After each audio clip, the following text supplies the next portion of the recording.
আসসালামু আলাইকুম সুপ্রিয় দর্শক শ্রোতা, আবার চলে আসলাম গোপালগঞ্জের টুঙ্গিপাড়ায়। তো আসলে এই যে যিনি বড়ই বিক্রি করতেছেন, ইনি একসময় জাতির পিতা বঙ্গবন্ধু শেখ মুজিবুর রহমানের সমাধিতে চাকরি করতেন।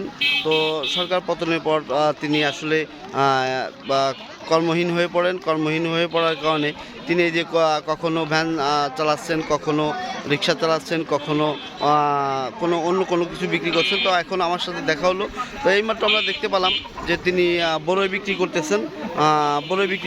আসলে তার জীবন জীবিকা নির্বাহের জন্য তিনি বড়ই বিক্রি করে তার জীবন জীবিকা পরিচালনা করছেন। তো আসলে আপনি এই যে বড়ই বিক্রি করতেছেন, আপনার কেমন লাগছে?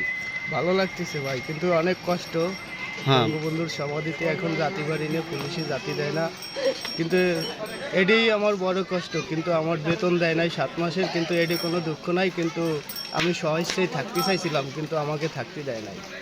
মানে আপনি বেতন ছাড়া হলেও আপনি থাকতেন, কাজ হ্যাঁ, করতেন। আমি বঙ্গবন্ধুর সমাধিতে 11 বছর ছিলাম এবং সারা জনম বিনির সাথে থাকার জন্য চেষ্টা করছিলাম, কিন্তু আমাকে থাকতে দেয় না। মানে বেতন না দিলেও আপনি কাজ করতেন? হ্যাঁ, বেতন না দিলেও আমি কাজ করতাম। বঙ্গবন্ধুর বাড়ির পাশে আমার বাড়ি, আরও যে মাটিতে জন্ম আমারও সেই মাটিতে জন্ম, কিন্তু আমি সারা জনম নিঃস্বার্থে থাকার চাইছিলাম, কিন্তু আমাকে প্রশাসনের লোকে থাকতে দেয় নাই।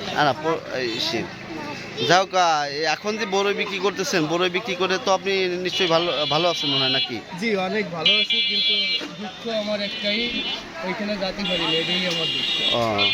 ওটা যখন স্বাভাবিক হবে, মানে তারাও তো চাকরি করেন, যখন তবে স্বাভাবিক হবে তখন যে অবশ্যই সরকারি আপনাদেরকে যাওয়ার সুযোগ করে দিবে অবশ্যই, কিন্তু যে সরকারি আসছে তার কাছে আমার দাবি একটা, যে যেহেতু আমি 11 বছর বঙ্গবন্ধুর সমাধিতে ছিলাম, সেই হিসেবে আমার সেই জায়গাটা আবারই আমাদের ফিরে দিতে, এটাই আমার দাবি। মানে আপনি আবার সেখানে কাজ করতে চান, এই সরকারের প্রতি আপনার বর্তমান সরকারের প্রতি আপনার দাবি? জি, এই সরকারের প্রতি আমার দাবি। আচ্ছা, যাক, ধন্যবাদ আপনাকে। আপনারা দেখছেন আসলে কোনো কিছুর জন্য কোনো কিছু ঠেকে থাকে না, জীবন জীবিকা চালাতে হবে। যার কারণে একটি কর্মহীন হলেও আরেকটি কর্ম বেছে নিয়েছেন, তিনি তার কাজ করছেন, তার পরিবার চালাচ্ছেন।